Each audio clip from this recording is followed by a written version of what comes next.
Y'all ready for this? Moscona's in? This is going to be good. Moscona's here? Yes. Moscona, welcome back, my friend. It's a football Monday when we're already second-guessing coaches. I love it.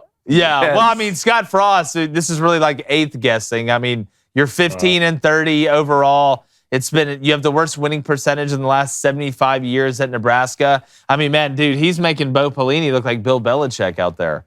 Your boy executes the onside kick at a running back, by the way. How is that the look you wanted? It's not a defensive lineman with big eyes. It's a running back. You kicked it right to a running back. Yeah, it's like on the water boy when he's about to kick the onside kick and he's looking and everybody looks calm and then the one guy's like freaking out. He, just absolutely has no ball skills. But I want to get into kind of, some week zero impressions from you, Maddie, just from which I hate that term. But before we get into that, Florida State LSU preview. Obviously, last week, Brian Driskell from Irish Breakdown had some choice words about Brian Kelly. I know you saw that.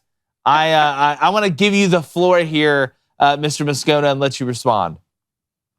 Well, I'll say this. A bit of context, guys, and I don't know if y'all know this about me, but I grew up like a big Notre Dame fan, Catholic, South Louisiana. In 1996, on a Friday after school, my family loaded up the van and drove through the night to South Bend to go to a game at South Bend in Notre Dame Stadium. It was the last year of the Lou Holtz era. They played Air Force. I got to watch the first ever overtime game at Notre Dame Stadium. They lost, by the way. Ron Powell threw a pick, and then Air Force kicked a field goal. My freshman year of college, I went to Holy Cross in South Bend, so I lived there for a year. I worked out at the Rockney facility. I studied at the Hesburgh Library, which is Touchdown Jesus. I had student tickets to Notre Dame football. So I am very, very, very aware of Notre Dame culture. Okay. I lived it for a year. It is a very different place, specifically to what Brian Driskell said. And guys, full context, I did not hear your full interview. All I saw was the 60-second clip that y'all posted with Cohn's question, his response. The thing where I think he missed the mark, and again, I'm just going off a 60-second clip. In one breath, he said Brian Kelly won't win a championship because he won't recruit at the level needed. And then the next breath said the problem at Notre Dame wasn't talent, it was lack of big game production, that Brian Kelly didn't coach up the talent in the big games. Well, I'm either that's a massive contradiction, or I'm to believe it's easier to recruit at Notre Dame than it is at LSU, which is a fundamental absurdity. LSU posted a picture yesterday. I don't know if y'all saw it. It was the football players on the LSU team that are from Louisiana. There are 59 of them. 59. There are 8 players on Notre Dame's roster from Indiana. Guys, presently in the 247 composite, use whatever rankings you want, there are 3 top 300 players from the state of Indiana. There are 16 from Louisiana. There's more top 100 players in Louisiana. There's more top 50 players in Louisiana than there are top 300 players in the state of Indiana. There is a fundamental truth about LSU, and Nick Saban proved it when he came here in 2000 and he won a national championship in 2003. If you put a fence around the state, if you get the best players to stay home, you can win at the highest level. Les Miles did it, Ed Ogeron did it, and now the onus is on Brian Kelly to do it. And the thing that he did, which was very self-aware, which, again, I don't know what he did at Notre Dame. I don't know what his recruiting staff looked like. I don't know. I'd lean on the Irish guys to know that. But the one thing Brian Kelly did when he was hired that was very self-aware is he assembled a staff of people that know how to recruit the state, that have deep roots in Louisiana. Frank Wilson is New Orleans high school royalty. Cortez Hankton, who was the receiver coach at Georgia last year, is from New Orleans. Joe Sloan, his quarterback's coach, was at Louisiana Tech, whose recruiting territory was Baton Rouge and New Orleans. He retained offensive line coach Brad Davis, who's from Baton Rouge. Guys, he built a staff of dudes that know this state and are deeply rooted in the high school football coaching culture that are going to be able to get those players to stay home. He's already doing it. So I think there's also truth, and I know I'm taking up the whole time, sorry about that, but there's some truth to be told also, whether one acknowledges or not, in sort of like the jilted lover syndrome. I mean, Notre Dame people aren't going to be cheering for Brian Kelly. It's like when if your significant other breaks up with you, like you want to do better than them. You know, you're a little you're a little hurt, and you want to do better with your next boo than they do. So, I mean, I get the feel and the emotion, all that stuff, but it's also super naive to look at all of the resources at LSU and assume that a coach of Brian Kelly's caliber isn't going to be able to win at the highest level when we've seen Les Miles and Ed Ogeron do it, guys.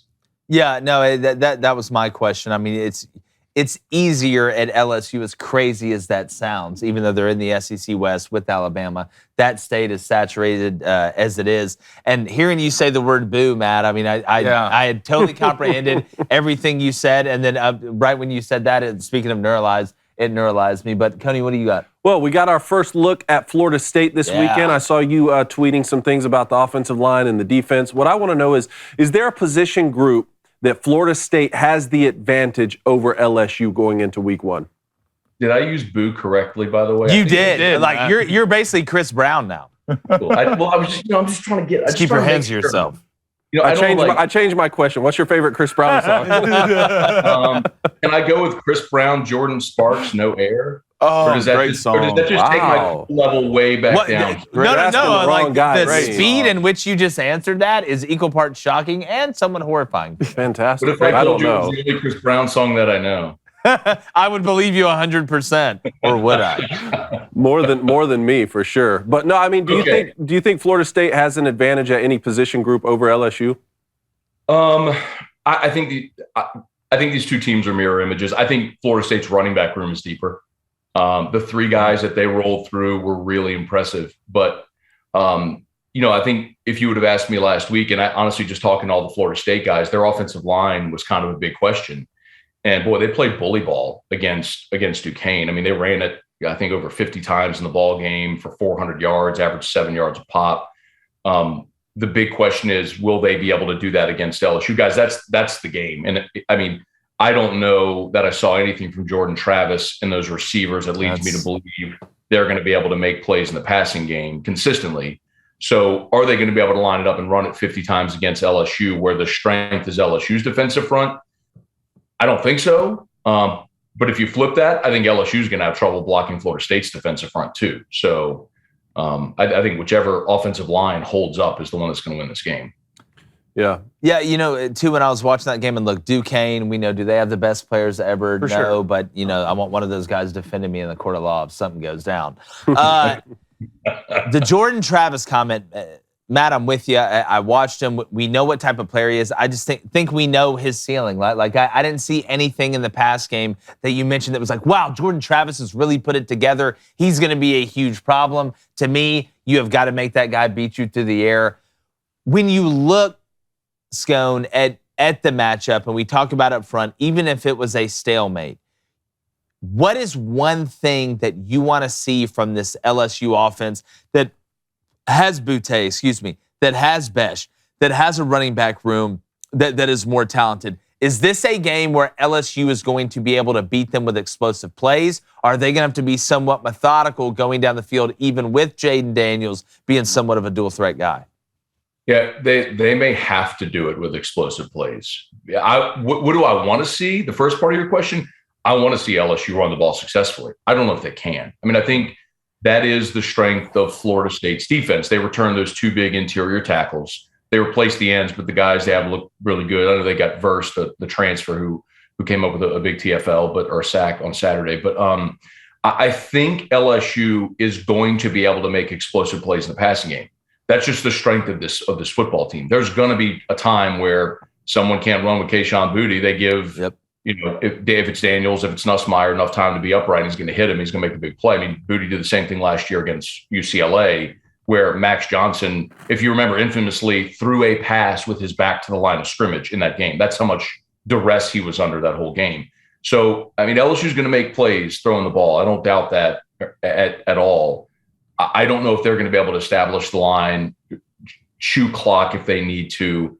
But that's what I'm hoping to see. I'm hoping that the running backs that they do have, a big offensive line, they're able to move some bodies and get some yards on the ground. Yeah. You mentioned Max Johnson's name. You and I both think highly of the kid. He's at Texas A&M now, and now Jimbo Fisher has named Haynes King the starting quarterback. Obviously, LSU finishes at Texas A&M this season. How do you think this will play out this season, Matt? Is Max Johnson going to be involved, and if so, how early? Yeah, I mean, I don't know everything about A&M's offense, right? But I would be very surprised if you have a quarterback battle that goes this deep into camp, right, to the week of the game. Mm-hmm. At some point, every team at some point is going to hit speed bumps. You're going to face adversity. Your offense is going to get stuck in the mud. At some point, they're going to look over their shoulder and they're going to put Max in the game. Guys, honestly, I would suggest that even though Haynes King is going to take the first snap, look at A&M's first 2 games. They play Sam Houston State and help me, I don't remember who the other one is, but it's another layup. If you know it. Yeah, I got it. Hold on. Right now. Pulling it up. It doesn't matter. They're basically playing 2 rental wins. App State. Yeah. App State. Okay, so they're playing 2 rental wins. Both quarterbacks are going to play. Like both quarterbacks are going to play in those 2 games. And then week 3, they're hosting Miami. Yep. So really, they can extend this another couple of weeks to know. I will tell you, I'm more bullish on Max Johnson, I think, than most. And I think he would be more than serviceable for them. I think Haynes King's probably a little better athlete. If that's what Jimbo wants, okay. But yeah, I'd be surprised if we didn't see a lot of Max Johnson this year. Yep, I'm with you. Plano? I mean, Matt, what's up? First of all, I have a real simple question. Hey, LSU minus 2.5 right now. Does LSU cover versus Florida State? Ooh, look at it. So first of all, for my guy. Oh, God. Goodness. Take the Yankees head illusion. off. I knew it was At what point no air, but Jordan Sparks. Cut the feed. Now you're putting the Yankees head on. God love you, man. Hey, look. I mean, the last time I was here, Blaine, you know what they asked me? Are the Yankees dead? You know what I said? No, the Yankees aren't dead. Yeah, like 86 more games. What are you talking about? Are they well, I mean, dead? they've got 5 hits in their last 19 innings. Swept the Mets. They sweep the Mets. They go score 13. Thank you. Thank you, Matt, by the way. We really, as Braves fans, we appreciate you guys doing that. And, of course, we didn't take advantage last night, but that's why you got the Rockies coming to town for a 3-game set. Come on, let's go. Together, let's do it, guys. Let's go. What did you ask me, Blaine? Does LSU cover? I've seen minus 2.5, minus 3. What are you thinking? I want an honest opinion here. I think it's a game in the 20s, and I think LSU wins a close one. I think I said something like 27-24, 27. That's a cover. Yes. There's no way, Matt. I'm just looking at it, man. There's no way with Florida State having the roster they have, you're coming to New Orleans to play the game. There's no way LSU doesn't win that game by a field goal or more. And that may be jinxing it. Yeah, that's like the definition. No. I'm just telling you, there is no way. Okay. 2.5 was the exact line of the UCLA LSU game last doesn't year. win that game by 3 or more. Yeah, I'm not picking it yet. But I'll tell you this. You know what? Whenever there's a close game, I lean on 3 criteria. This is just me. I go quarterback, coach, venue. Quarterback, coach, venue? Yes. Venue? And a year ago against UCLA, Dorian Thompson-Robinson or Max Johnson, we should have given the edge to DTR. Chip Kelly or Ed Ogeron, obvious. And they played the game at the Rose Bowl, and UCLA had a week 0 game against Hawaii. Yep. That was all of us giving LSU a pass for 2020 because of the COVID year and everything, and not realizing the flaws that Me existed. included. Yep. We're all in that boat. I think considering what they did in 2019, 2020 felt like a one-off. But what 21 proved was that's just what Ed Ogeron was. 2019 was the one-off. But I look at this game and I go, Brian Kelly or Mike Norvell. Give me Brian Kelly. I think quarterbacks are probably a push. It's really hard to differentiate at this point. And then venue, they're playing that in New Orleans. It's a de facto home game for LSU. So I like LSU in a close game. Look, man, there's LSU fans right now who are picking this thing like 48-17. I'm like, y'all are hot. But I do think a little more disciplined LSU team, probably a little bit more talented roster in that venue. I do think LSU finds a way to win. And one more factor, guys. Remember, Brian Kelly last year at Notre Dame opened up against Florida State. So he's very familiar with Norvell, with that talent, with that squad. Like he coached against them a year ago. So I think maybe that's maybe a little, if you're looking for one more little factor that may weigh in, he's got a game plan against these guys. Deep dive. Blaine, Booster Club, any questions for Matt? Yeah, Carson Everett wants to know what games are a must-win for Brian Kelly in his first year. All of them. So listen, I'll put it to you this way. When I hate the term must win, because when you say must win, it means there's consequences if you there are no consequences year one for Brian Kelly if he doesn't win.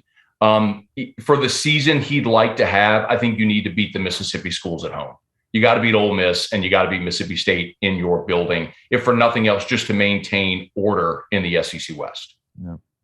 Absolutely. All right. Well, Matty, we appreciate you, my friend. After further review, great stuff. Tell everybody else where they can find your content.